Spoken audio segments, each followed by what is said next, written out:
I would like to caution listeners that the upcoming interview touches upon various topics that some may find upsetting. In an effort to tell the real story of what's now happening in Myanmar, we encourage our guests to share as they feel comfortable doing, affirming that this platform is one that could bear the weight of their story. As traumatic as the events have obviously been for our guests, they can affect even those of us listening from a distance as well. I'll be honest, every member of our team has shed a tear at some point or another in the process of bringing these interviews to you. And similarly, you might find yourself affected by this story. If you feel that some of this content may be upsetting in what follows, maybe consider listening in stages or whatever works for you. But please listen. Please bear witness to what this guest has to say.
Pandora, thank you for joining us on this episode of Insight Myanmar podcast. Hello, nice to meet you. I'm Pandora. Thanks for inviting me to this podcast. Yes. Before the military coup, I was in Yangon, but after the COVID, I went back to the hometown. In 2021, the military took over take the military de facto power, and I was leading in the town to protest as a street protest like this, and I was leading the younger generation and the students. That's why I was danger in my town. That's why I need to flee to the borderline and near Lake Kiko. And I was staying in there for 2 months. I joined the PDF training in September 2021. Yes. So you became a protest leader in your home region of Bago, and that put you in danger. So you had to flee because you were simply leading these nonviolent protest movements against the military regime. You were targeted as a leader of that nonviolent resistance. Before the 2021 coup, were you involved politically? Were you aware politically? No, I've never been in political region yet. I was in tour guide. Yes, I traveled around inside the Myanmar as a national tour guide. Yes. Oh my gosh!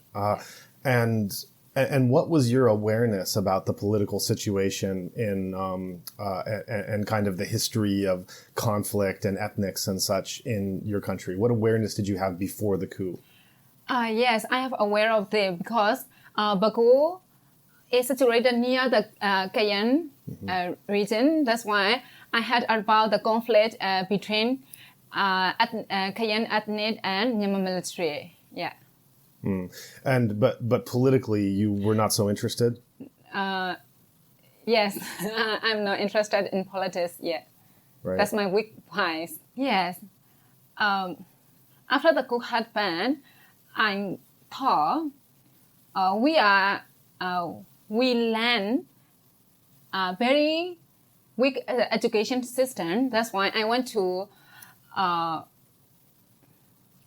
I don't want to stay to my younger generation to learn that kind of education again. That's why I joined to the protest, and I stayed in political region until now. And so you started by joining protests, but very soon you became a leader. Our town is very small.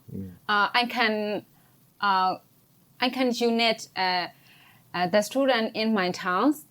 And that's very easy because the town is very small, and we discuss how to protest in our town, and they also want to join with me. That's why I was leading there. But you had no history of this kind of activity. No, never. Yeah. Did you realize the danger that you were putting yourself in and the risk that you were taking? First of all, I really don't know about the danger. Yes. Yeah.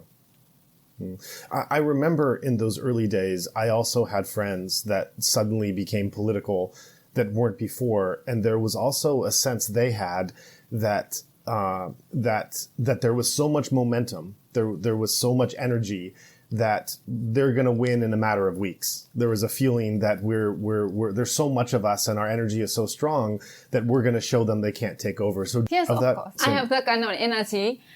We can win at that situation. That's why we put the energy, all our energy to the protest, and like until now. I have state energy for the revolution. Yeah. I have the kind of energy of 3 months. Yeah. I was leading in the town. That's why until now, I have the kind of energy still now. Yeah. Right. Yeah. That's why I'm not leaving to the other countries. That's why I stayed in Mesa, and my partner stayed inside. I always support them, and I always support to my colleagues. Yeah. Yeah. But in that early time after 2021, did you think that this was going to be 5 years still happening, or did you think just a few weeks and it will be over? I think just a few weeks or a few months, I think. In 2021? Yes, of course, at that day. After I was leading in my town, some of my colleagues were arrested. Some of my friends are in danger, so I was also in danger. My family did not want to lead the protest. They want to quit me.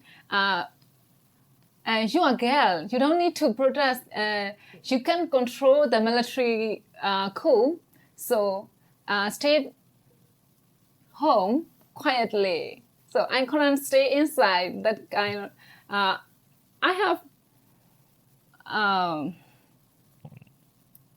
I have empathy to the other CDMers or some other colleges. They stay on the road, and we can see on the Facebook in Yangon or in Mandalay, some of the younger people are in danger, and they were killed by military. So I couldn't stay inside. Yes. Yeah. So your parents wanted you to stay safe inside, stop the revolution. Yes, of course. Yeah. As a girl in a more traditional society. Yeah. Yeah. But what did you do? So I decided, if I will stay in my hometown, I couldn't do anything that I want to do in the revolution. That's why I decided to flee to the borderline, where I can do what I want to do in the revolution. Was that a hard decision? Yes, that was a hard decision because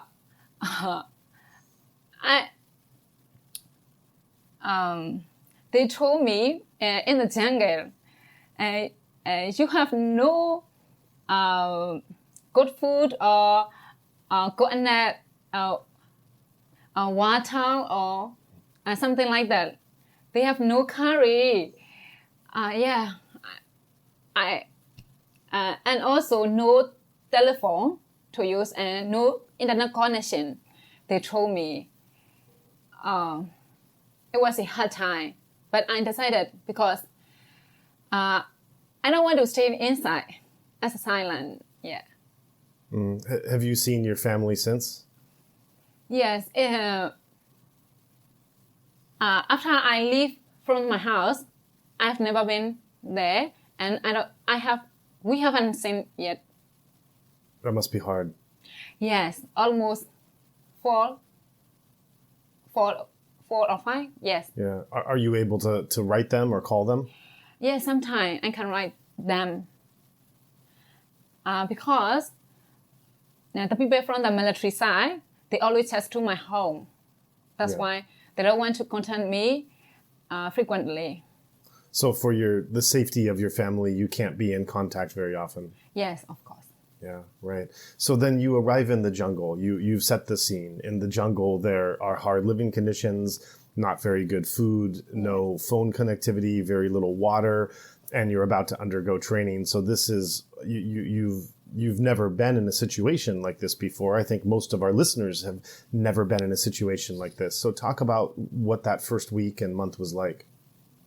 Yeah, when I was in the jungle in the first week, I have chance to meet with the other young people like me.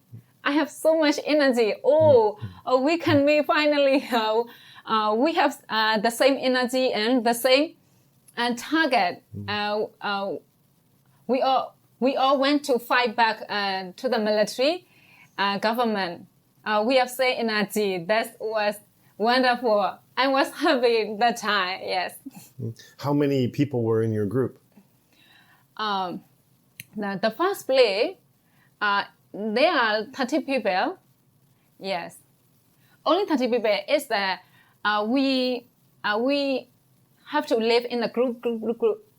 Some people in one group, 15 or 30 people can stay together. The first 3 months, I was stayed in the Bago 7, in Cayenne State. And after 3 months, I moved to the Bago 6 to attend the training. Was it difficult to adjust to those challenging conditions? Was that a difficult process? Yes. First time, I was living from my hometown in May. It was in summertime. It's very okay. We can walk on the ground. It's no putty. In the rainy season, we live in the tent. In the jungle, the rain was heavy, so the tent is not very good condition. That was a very hard time, and when we want to go to bed, we need to take a shower in the river or like a pool. Yes, it was a hard time. Most of the time, we have to eat bean curry, and also noodle. Yeah, some of my friends from Yangon, they send me and the food. Oh, they could. So you could have deliveries. Yes. It's the time. There was a transportation from Yangon to Myanmar. It's very good condition, so we can take the food. After I was staying in the Bago 7. I couldn't attend to the training, but I want to attend training, so I need to ask to the others. So where could I attend the training and the real training? So that's why I moved to the Bago 6 and I attend the training in September 2021. It was the training from the NUG government, and there were almost 200 or more than 200 people from all over the Myanmar, but most of them are from Irrawaddy region. There are 200 men, but only 13 women join the the training. Yeah, I was one of them. Amazing. Yeah. How was the experience of being a woman in that environment? Yeah, in the training there was a family. It's a family tie. It was a family tie. Most of the other people will take care of us as their sisters or a younger sister or older sister. Yeah, it was a family tie. So you felt comfortable. Did you face much discrimination? Yes, as a woman in our country, as a country or as a religion, and they are men. All of men talk that think that women are weaker than men, and also they have. Do you know pole? Yes, they have pole, and they have more energy. They are more stronger than women, and also they could do whatever they want, and they have power, and they can control all they want. Yeah, that's why when I was joined to the front line, they really don't trust me as a woman. They thought that I couldn't do in the front line as other men. Yes. So you're talking about power, and you're talking about two kinds of power. Just to make sure our listeners are understanding, you're speaking about one, the physical body, and that men often have stronger bodies, which is biological. But you're also talking about pun, which is a spiritual power. So this is beyond the physical body. There's also a Buddhist belief that men have more spiritual power, and so this is also a form of discrimination, that your spiritual power is not as strong as a woman. Yes, they have that kind of discrimination in the family, in the school, and also in the front line. They have that kind of belief.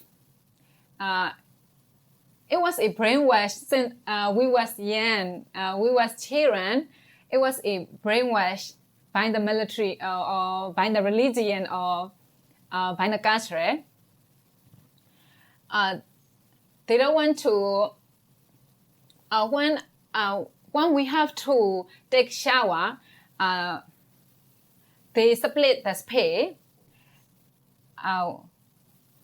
In the river, we have to take shower in the lower side. They will move. Right. You understand? Yeah. So that the water you were using to shower did not dirty. Go to the It's net. more Right. dirty than the Right. It's like you can't mix the male and female clothing when you're doing laundry. Of course. Yeah. Same as that.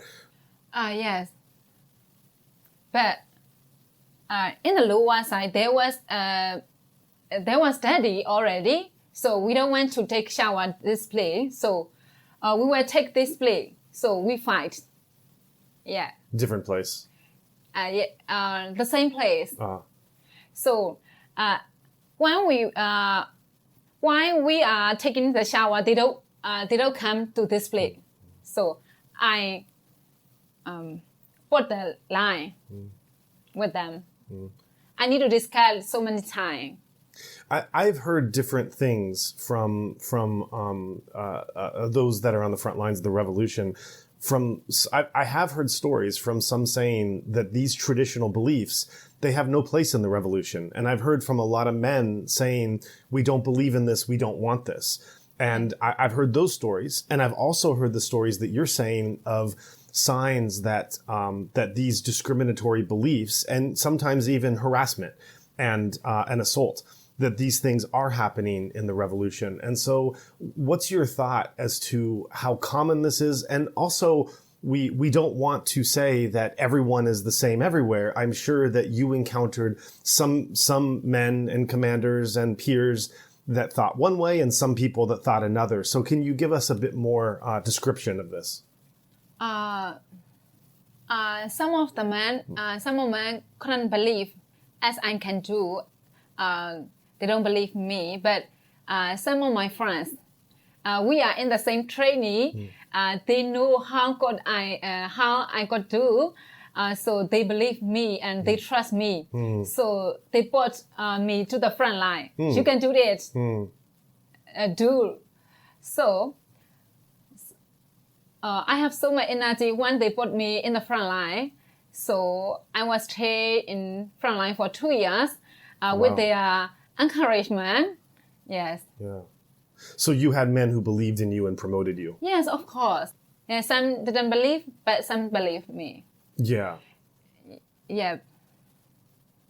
So then let's go back to your training, because you mentioned that you were able to show your ability during the training. Yes. In September, there was stay in the rainy season. It was a hard time for all the people from the inside of Myanmar, because most of us have never that kind of experience before. So we have hard time and we have not got food. We have to eat every day, like instant noodle, and also being some rarely once in 2 weeks we can eat meat, and sometimes this is far from the town, you know. If we order the snack or something, coffee or cigarette, it takes too long to get there. That's why it's okay. We don't need to wait. We should eat the food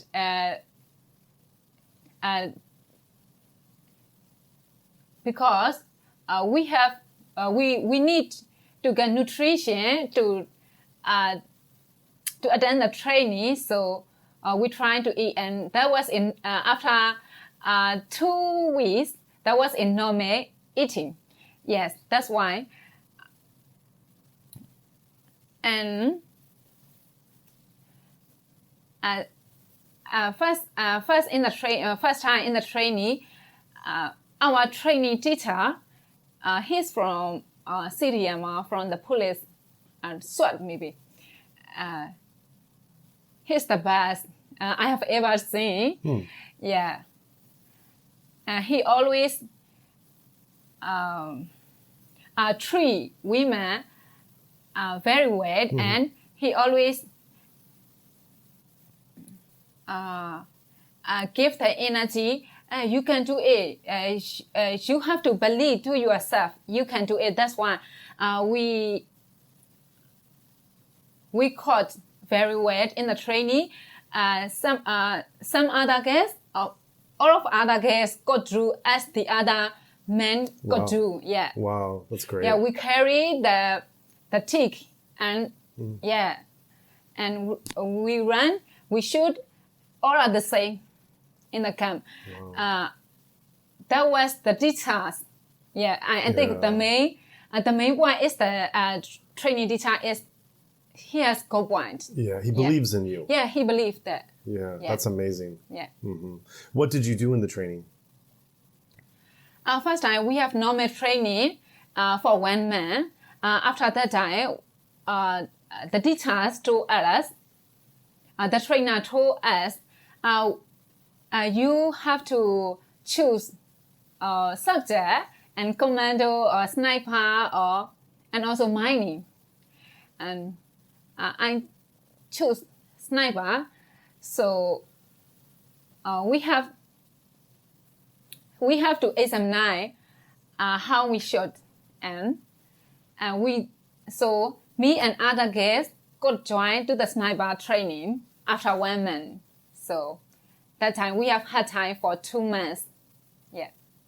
That's incredible, and I want to go back to the beginnings of your story and highlight for listeners. I mean, you're a before this you were a tour guide, living in the city, living a more comfortable life. You have no background in anything like this at all. You probably have never seen a gun before in your life, let alone touched it. And you're now in the jungle undergoing intensive military training. and now learning how to be a sniper and going against one of the fiercest militaries in the region. So was there ever a time that as you were going through this, you had self-doubt, or you thought, what am I doing here? Or I can't do this, or what about this comfortable life I left behind? Did you ever have these kind of self-doubts in your decision or your ability, or were you really just motivated, continued by the revolution? Yeah, sometimes I have that kind of feeling. I can't do anymore. I have no future in the jungle. That kind of feeling I was. Yeah. When I was using Facebook, I got to see some of my friends growing well in the present time. They have more better future they have, but I was top in 2021 and I joined to the camp. That's why at the time I feel sad sometimes. Really? Yeah. And also I couldn't contact to my family. I was feeling not really good. That I at the time I don't want. I went to leave to the camp, but it's free. I have more energy in the revolution. Yeah. I mean, it's just there's so much courage hearing about this, and I think for many of our listeners, we think, well, what would we do in a similar situation if things got really bad in our homes? Would we have the ability to make that decision to put ourselves in a place outside of comfort, in a zone of danger, and doing something very difficult that we've never done before, and doing it for a sustained time? And hearing this choice that you made and the choice that you continue doing when, you're coming from a place of privilege. You could have listened to your parents and said, okay, I led some protests for a while. I'm going to stay home, going to wait for things to pick back up and look at what I can do for work. And you could have lived that life in safety. And yet you chose to go to a place of great danger and great discomfort to be able to support these freedoms in the revolution for your country. So, you and there's many like you that made that decision. We're so privileged to get a chance to speak to you, to hear from someone who made this decision and understand what went into this decision and what process their life developed in, because it's you and people like you that are sustaining and keeping this revolution going. But these are not easy choices that you made, and you were not in very comfortable situations as you were doing it. Yeah, it was a hard decision. When I was in the jungle, and also I was living from the jungle, I moved to the mesa. I have nothing to do. I have no future. What could I do? I was feeling, I have hopeless. Yes, that it was a sad time. And some of my friends helped me to develop myself in the current situation. You can do it. They believe me, and yes, some of my friends believe me. Yeah, that's why I got to stay here. Yeah, and as you were going through this training, outside observers, many in the international community, they didn't give you a chance. Not you specifically, but the general resistance movement. They didn't think you had a chance. They thought that there's no way that these young people and these ethnics, there's no way that they can resist the military. And we've seen what's happened the last few years. So that belief that you had in yourself and that your comrades had in each other to support it, you have those actions have proved so many people wrong.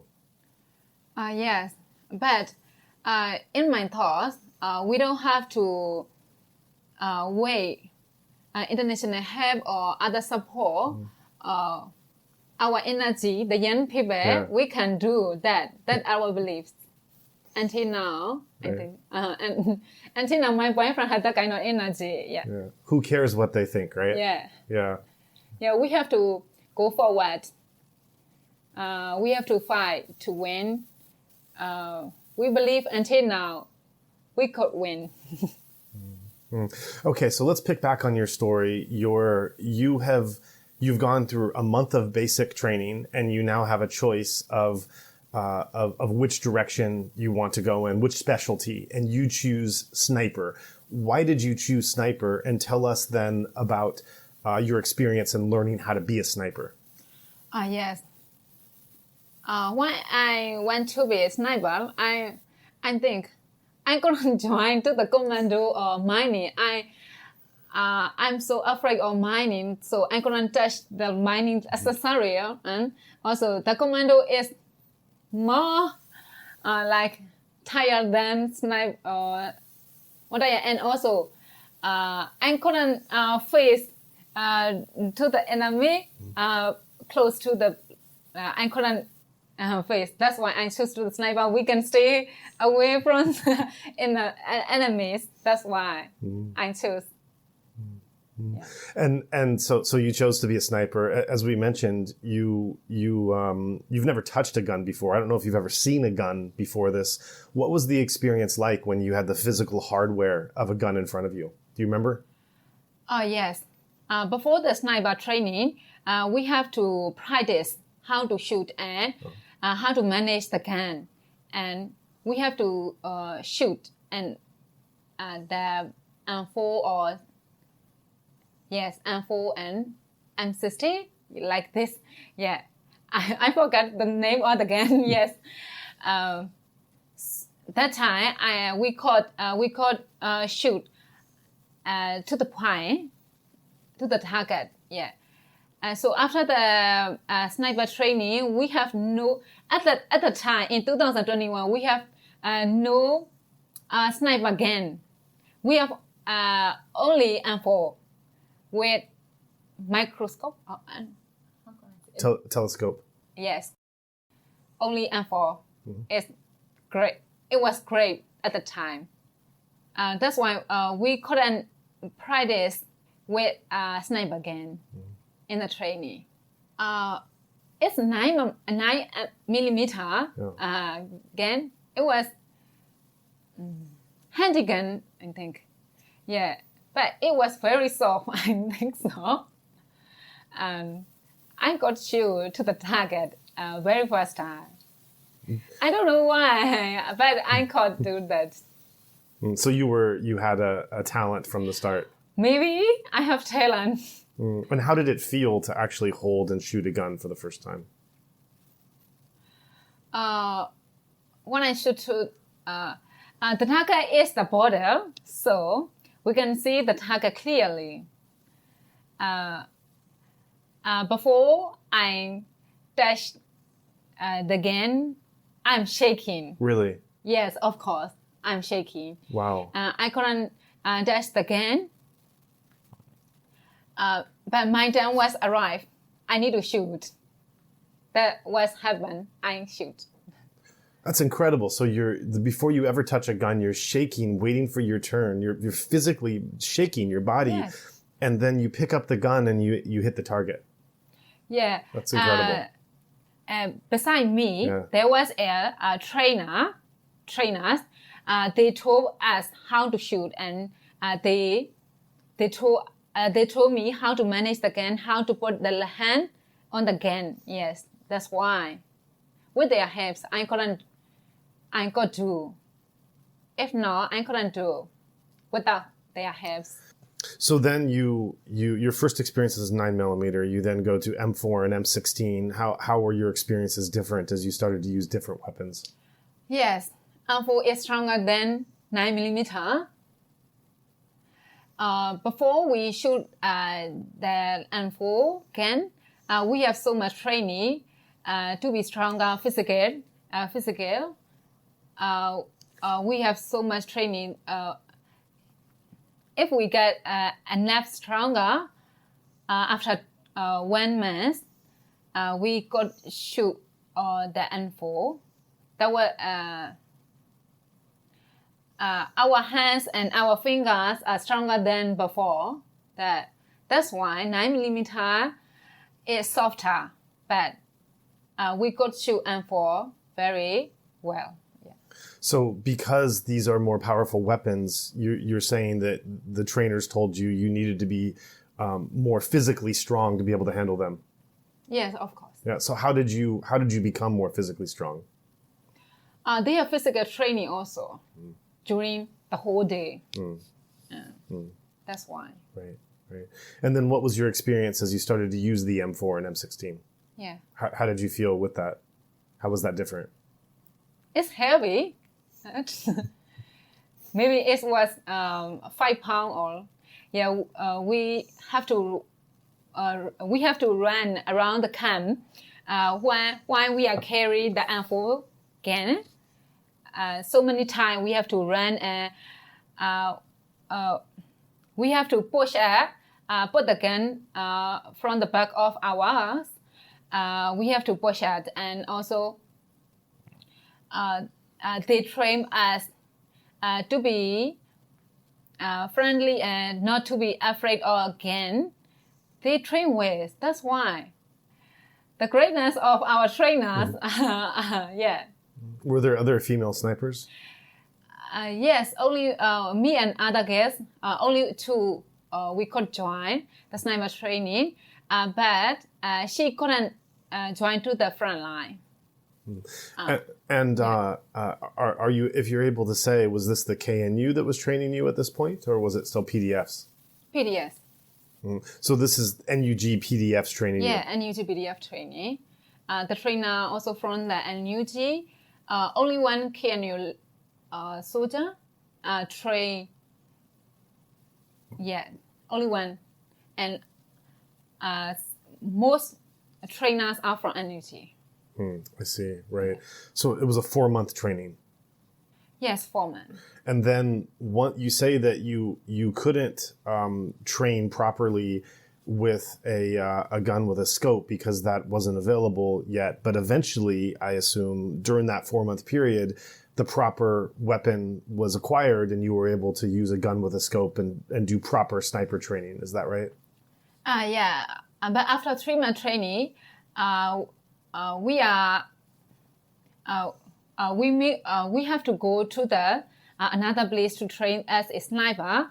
The leader give us the .308 a sniper gun to practice. From the first training, 12 people could join the special sniper training. Yeah, that time we could practice with 308 sniper gun. So you had to qualify to go to the training. Yes. Yeah, and your marksmanship was good enough to qualify. Yes. And also, our sniper trainer also recommend me to join this training. I see. Yeah. Right. They could see how good I do and how I have that kind of energy. That's why he recommend to join. Why do you think you were so good at that? At the time, I feel like this. I'm so good at this. Why though? Why you've never done this before? Why do you think you were so good? When I was in Sweden, I was an outstanding student in the class, and also I joined to the tour guide. When I was in tour guide, I could do well. That's why I always to be outstanding everywhere I go. That's why I want to be the best, and I believe myself. That's why I got to what I want to do. I always believe until now. I see. So then when you start taking this sniper training with this advanced sniper training with 12 participants, what was that like? Oh. At the time, we have to move another place. And also I was the only one woman in the group. At the time, I have a partner, and he always care me and he protect me from the sexual harassment. I have no that kind of experience in the jungle. I think I have my boyfriend, and he also sniper. In the sniper, we have a shooter and spotter. He was a shooter, and I was a spotter, and in the special training, we have to choose the partner. At the time, I choose her. I choose him. How long had you been dating? Oh, 4 years. No. Yeah, we met in the sniper training. Yeah. Wow. So tell me about how this relationship works. And I don't mean the romantic relationship. I mean the relationship between a spotter and a sniper. Why do you need to have two people, and what are those two different roles actually doing?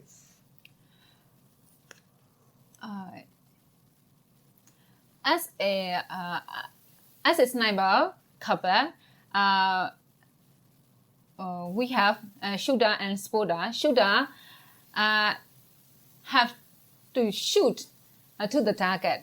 Spotter have to calculate the wind speed and also how far with the target, and the spotter have to calculate so much in the meantime. So as a sniper, we need two people to win the target, I think. So as a spotter, you're not actually shooting. Is that right? Yes. You're but you're having to do so much mental work of trying to figure out how the target is going to be hit. Yeah. How long does that take, to give an idea? So let's imagine you see a target and you have to do all these calculations, and the target isn't just waiting there, just sitting in one place. How long does it usually take for that process to calculate everything from the time that you see him to the time that the shooter can pull the trigger? Sometimes we have time to calculate carefully, but sometimes we haven't enough time to calculate. At the time, we have to guess the target and the wind speed. We need our brain. We decide how to shoot at the time. If you can have all the time that you need, how many minutes would be the minimum that you would like to have to calculate everything? Almost 10 minutes we need to calculate. So 10 minutes is the ideal, that if you have 10 minutes. Yeah, 10 or 15 minutes. 10 Right. or 15 is the ideal minute. Right. But then how do you I guess sometimes you would have someone stationary that wasn't moving, but many times targets aren't doing that. They're walking from this place to that place, even moving the head slightly. I mean, you saw with Trump when Trump there was an assassin when he was running for president, and they showed that Trump just happened to move his head a certain fraction, and that saved him from the bullet going past. So when you're doing all these calculations, and the wind is also not stable, the wind is changing. So, how do you make these calculations when everything is moving constantly? Yes. We have principle not to shoot more than 60 miles per hour. If the wind speed, we couldn't shoot the target. So we have to wait the wind to be slow. When the target is moving, we have to wait so much time when he will stop. And if he has no idea to stop, we calculate how could we shoot that time. So were there times that you had to go somewhere and wait for like an hour or two? Sometimes one day. Oh my gosh. Yeah. So sometimes a week. Wow. We have to stay there in the hill or something. The place where we could see the target clearly. Go ahead. We have to sleep at the place, and from the people on our side, we can shoot whoever we see, because we have to lose their people. That's why we got to shoot whoever we see. We have when we saw the target, we have to inform to the leader, operation leader. After he confirmed, we got shoot. So there's a chain of command. Yes. Yeah, right. How, with the sniper rifles that you were using, how far away could you be? We shot only 1 kilometer at the time. So you could be 1 kilometer away?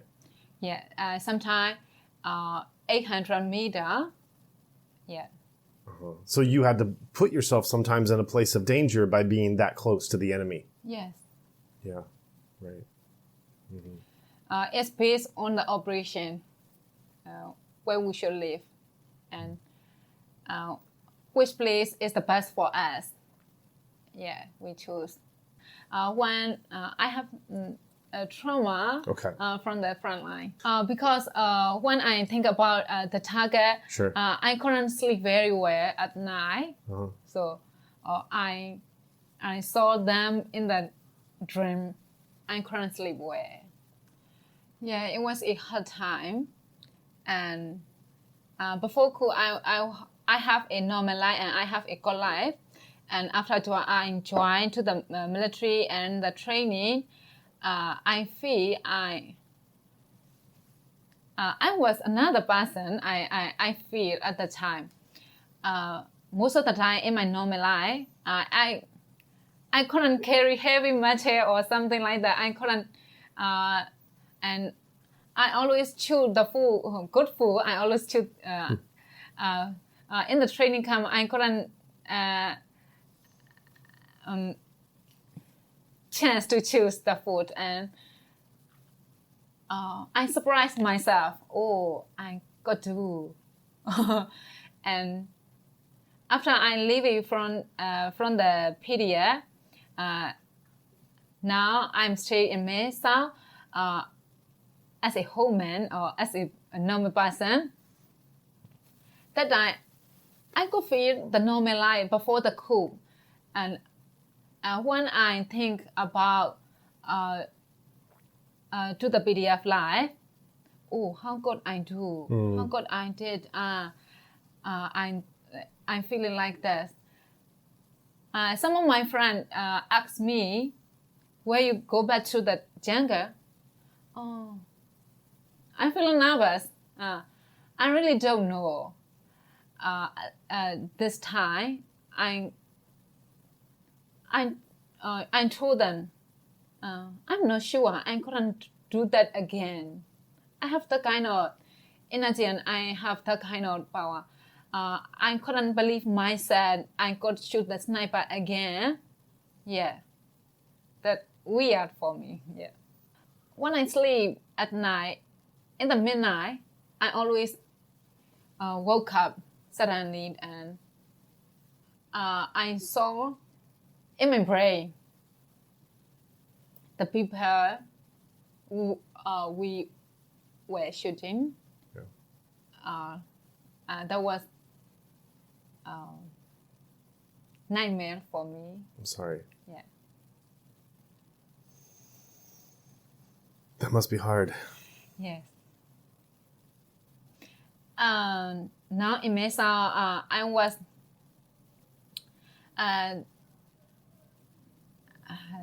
doing as a volunteer, and I was collecting the GBV case, and we are talking about the GBVs and with other colleagues and with other classmates. We share the story of GBV. They told me in the Anya, Zagan region, they have how can I say? When I heard about the case, I couldn't sleep at night. This is gender-based violence you're referring yes. to. Yeah. And I thought my trauma are connecting each other. And during this current situation I'm currently with until now, my dreams are connected from the jungle and from the kids. They are connected, and my brain calculate the dream as a nightmare. In my childhood, my father was have behavior that kind of gender violence in my house. Before I leave from the house in 2021, from the childhood to the adult, my father was terrible. Until now, I had the news. I'm so sorry. Yeah. So you're saying that your trauma was from the family. Right. Yeah. Right. And that connected to your experience as a sniper. So those two things together, that's what's made it difficult. Yeah. And now, most women in the Myanmar South, they are trying to help survivors from the GBB. And also, I'm joining the diploma class, federalism and peace study. In the peace study, the teachers told us to research about the sexual violence and patriarchy, and between the classmates we share the knowledge and the experience they share around their environment. They have that kind of violence. When I heard about them or their story, I have connected the trauma. That's one.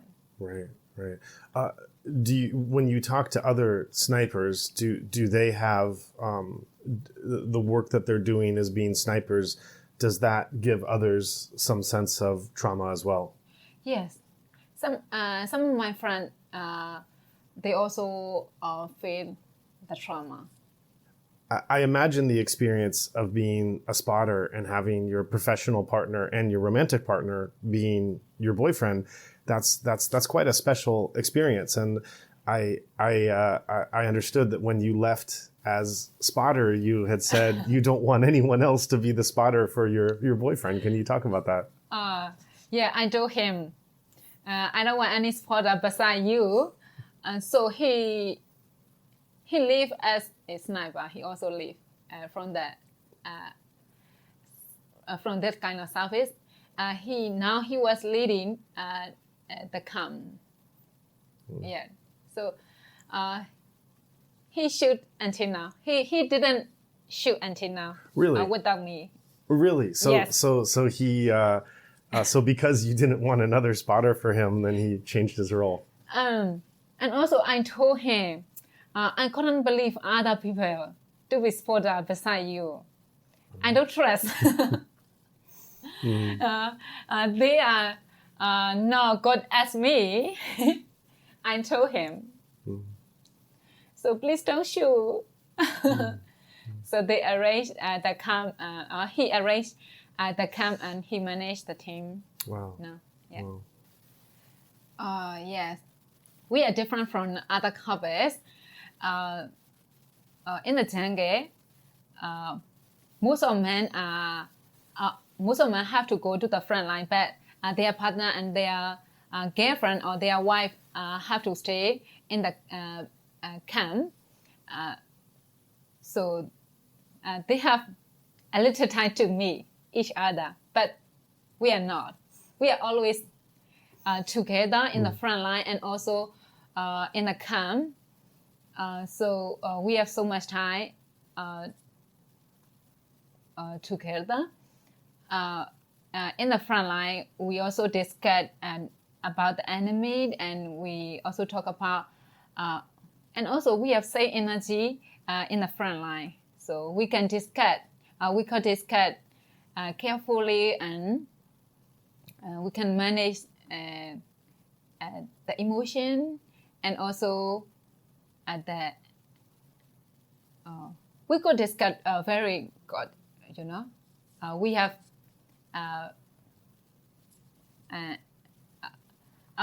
related each other. That's why we could discuss about enemies or other things. Yeah. That's incredible. Yes. Wow, what a story. Yeah, our leaders told to the other sniper, you should have girlfriend. Yeah. Oh my gosh. Wow. It was our very first operation in the front line. Very first time in the front line. We have to come back from the training camp to join to the front line. We have no experience at all. At the time, the leader gave us the sniper gun, heavy sniper. We have never done before that experience with that gun.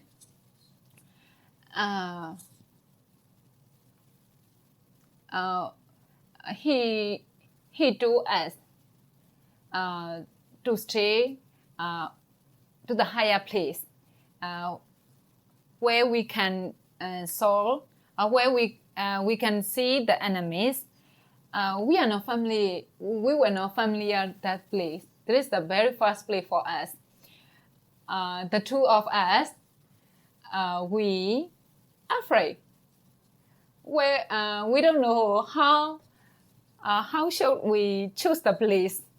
We don't know where the enemies. That was very first time and very uncomfortable moment. We stayed there the whole night and for the other 2 days. At the time, one dog leave us to the place, the higher place where we could see the enemies. A dog helped us at that moment. Oh my God. And he stayed all the night with us. Yeah. It was wonderful. How do you understand that? In our religion, as a Buddha, someone help us or someone help us. We believe that. You must have had, even as difficult as the jungle was, there must have been some magical experiences like that. Oh, yes, like this. I have friends who are foreigners, and they became Buddhist monks in Myanmar before the coup. And some of them lived in the forest for long periods of time, like Mahamiang Forest and some of the other around Pualin and some of the other deep forests. And they would describe the experiences they had in nature with animals, with insects, with invisible beings and supernatural forces. And they would describe the intensity of that experience of being in the jungle just as a monk meditating. Yeah. I also thought, it was magic, and also someone helped us as a dog. That was wonderful and unforgettable moment. Okay. So let's move in now to what you've been doing since you left the jungle, and you have moved in a different direction, but still very much involved in the revolution. Talk about some of the activities that you're doing now. Yes. After I leaving from the jungle, when I was in the hometown, I was a seamstress. And also I have an idea to produce a clothing brand in 2020. Wow. In the COVID period. At the time, we have no tourists. That's why I had an idea to produce a local clothing brand.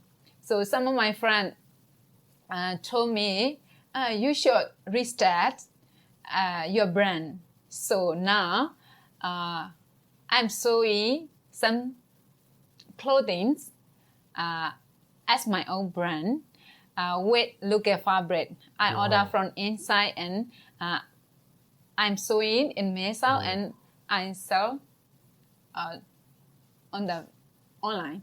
What's the name of your brand? Rise and shine. Uh-huh. Yeah, rise and shine means the sun, and also it's connected with the revolution. I always feel rise and shine.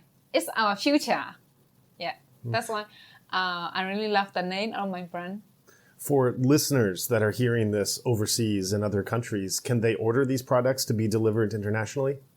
Of course, I can deliver to all over the country, and one of the shop in Chiang Mai, and they have to send my project, and some other people order from the online. I got deliver to the UK, America, and Singapore. They always order from me. I have Instagram also. Okay, so we will give those links in the show notes, and we encourage listeners that are inspired by your story and want to support you that there's a way to have these incredible local fabric, handmade, delivered to them. That's amazing. Yes. Do you do all of the sewing, or do you have employees that you've brought in? I have employee to help me, so I couldn't do all of the clothes without staff. Yeah. So I have staff to help me. Yeah, are the staff CDM? Yes, CDMs. Yeah, right. That's amazing. Yeah. So we have each other. Yeah, yeah. What else are you doing? And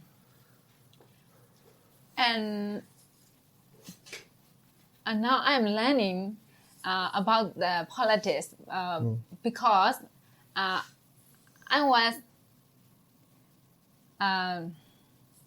wasn't knowing about the politics and about the federalism before coup, and I didn't interested about the politics. That's why during this time I have got internet connection. I have chance to learn this subject. That's why I'm attending the diploma class. Do you know Spring University, Myanmar? Yeah, they have so many subjects about the politics. That's why I also joined the diploma class, Federalism and Peace Study.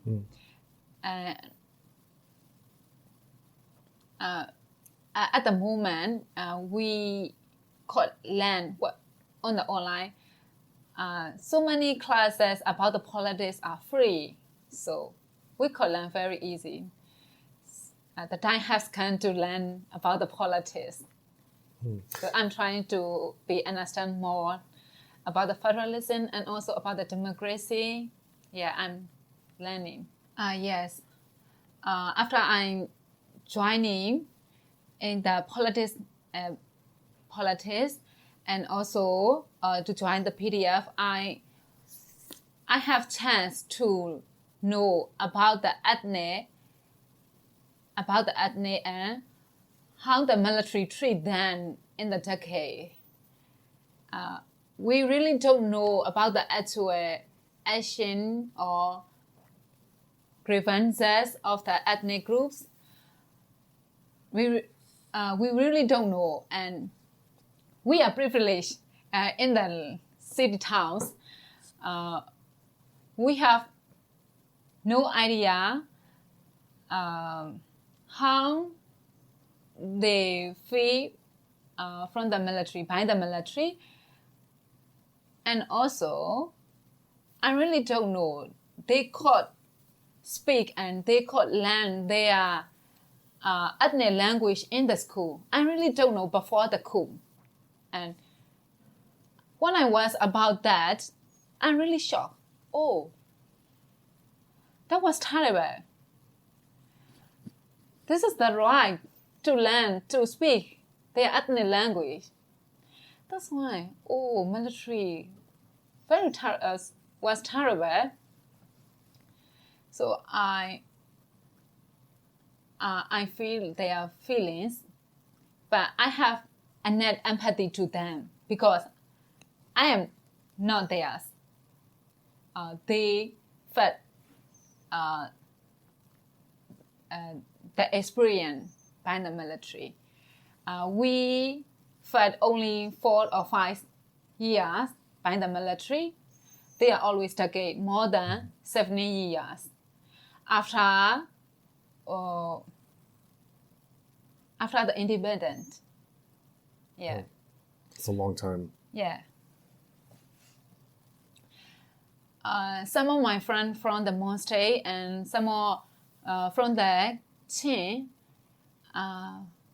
more friends, she told me, you have Burmanization. I really don't know. I have no Burmanization. Burmanization, maybe.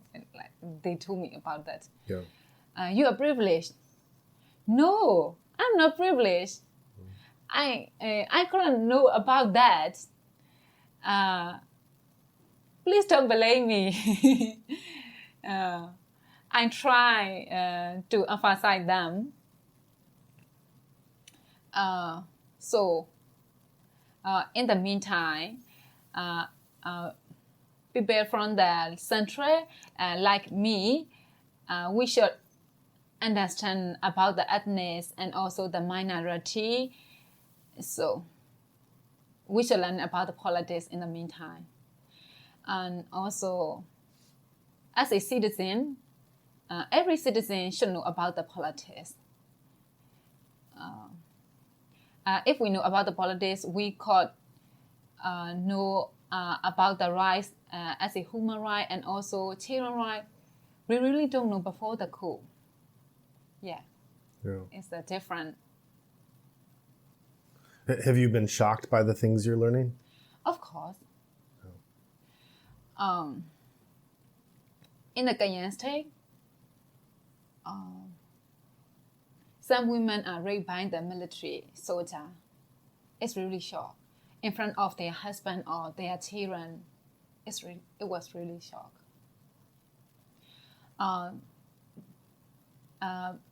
Military soldier until now they are doing like this in some place. I heard about that.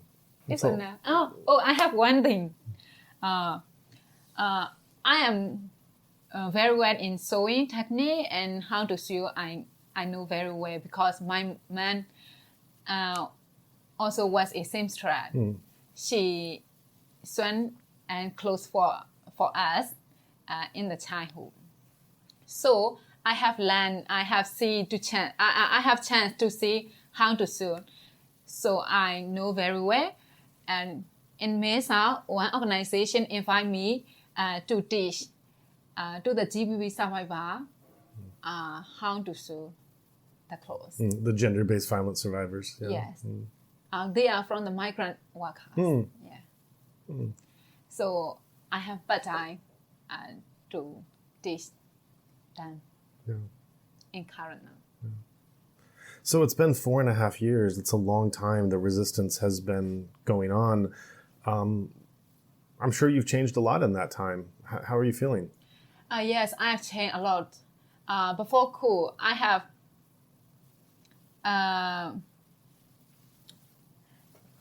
not interested in politics and also any rights. I have not interested in. I don't know about the empowerment and also about the GBVs. I really don't know. And after the revolution and during my learning about the politics and also human rights and gender-based violence, I want to encourage the women to empowerment in my hometown. I have planning to do that kind of program. And also I'm practicing yoga and I teach and the women in the communities, in one of the community center, I teach them the yoga. Wow. So I have idea when I could go back to my town, I will make the program for women empowerment and women solidarity and also women empowerment. Yeah, Wow. I have that kind of idea. It's the change from the revolution I have learned. Yeah. Well, I love the community now. I love the women community, and also I love the town, and I love the people around me. in Mesot. Yeah. Yeah. Well, you have such a bright and positive energy. I'm really struck by that. I know that that there's more there. I know that you still have your own trauma that you're going through, but you have such a lightness and positivity that you're bringing. Yeah. It was the advantage from the revolution I got. Really? Yeah. I could learn and I could understand so many things.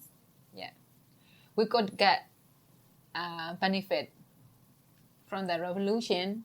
Yeah. I believe that. Yeah. I changed a lot by the revolution. Well, I don't know who you were before the revolution because I didn't know you then. But from interacting with you now, there's such a lightness and positivity about you, and I know you're dealing with other things, but it's Yeah. Before the coup, I really don't know about the politics, and also I have no idea to love the people in the cities, and also for the solidarity and empowerment. But I changed a lot. I want to promote the women empowerment in my hometown because I was living in a small town. It was village around the small town. There are so many villages. They don't know about the empowerment and also about the women rights. They really don't know. And also when, as a woman, when her husband beat her, she don't know this was not fair. It's normal, they think. I also think about that, and my family have that kind of experience. My mother told us, this is normal. Really? Yeah. Wow. And also we have that kind of cultural norms or social norms. One husband and one wife. It's the best way. They don't want to divorce or something like that. It is not good for the community, for ourselves. Divorce is not good. They believe that. Great. Yeah. That's why when I have to go to my hometown, to my native town, or I will change the community. I believe so. Yeah. In the early 2025, the revolution was very strong in our side. But now, the military have more stronger than before. We have to move forward quickly by our revolution side. So we need to forward. And they have election also. After the election, if the election is successful, our revolution will not be good anymore, I think. So before the election, we have to move forward. So as we're talking here, it's just you and I talking, but eventually this is going to be listened to by many people, by people in the diaspora, in the Burmese resistance movement, stakeholders in the conflict, international community, etc. So knowing that you're addressing this wider audience than just me, what do you have some message or something you would like to speak to them? Yes.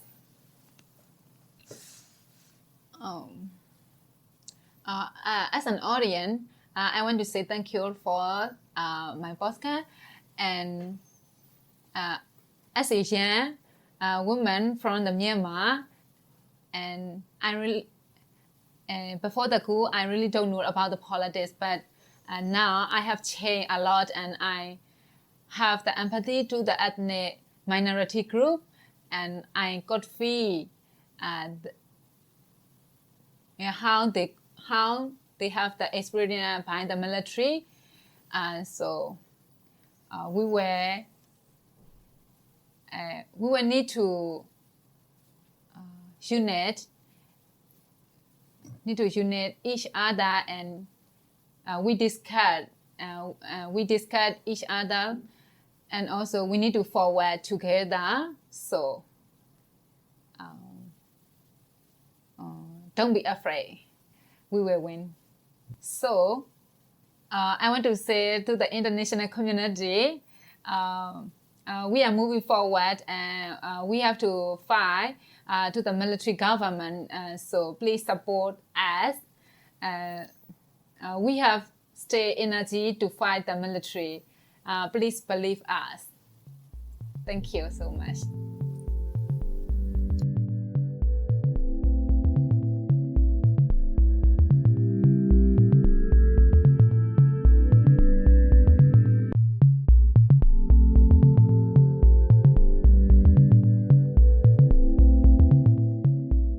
Our team here at Insight Myanmar is working tirelessly to bring you these stories, but the hard truth is, we're stretched pretty thin. Every episode requires many hours of research, interviews, editing, and production, and with limited resources, the production time often takes longer than we'd like. This prevents us sometimes from working on increased content that covers the pressing crises in the country. But the good news is, your support can help change that. With additional funding, we can expand our team, which would help us to shorten production timelines and increase our content offerings, thus ensuring that voices from Myanmar are heard when they matter most. If you'd like to help us keep up this pace and make an even greater impact, please consider donating at insightmyanmar.org/donation.